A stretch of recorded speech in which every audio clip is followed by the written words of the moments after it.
צועקים לה, את לא היחידה, נו בחייאת תביני, יש עליי דיבור שאת לא תאמיני, כל מה שאומרים עלייך לא מעניין, אני קורא לך ברבי, את עונה לי כן.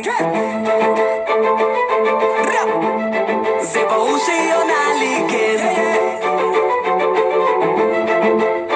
ואני עוד מחכה למה זה איתה כל כך קשה שאומרים עליה כל מה שאומרים עליה, רק כי זה ברור שהיא בובה, כולם יודעים שלא נגעו בה, אני טורף בי חלבי כמו תנובה, ואם יופי היה כסף אז אני לא בן של מלך, אבל לי כמו גברת יצחק תשובה, ולא רוצה לפגוע, אז וואלה מאמי סורי, היא לא רוצה לשמוע, אמרתי לה תבואי, אתה די תבואי.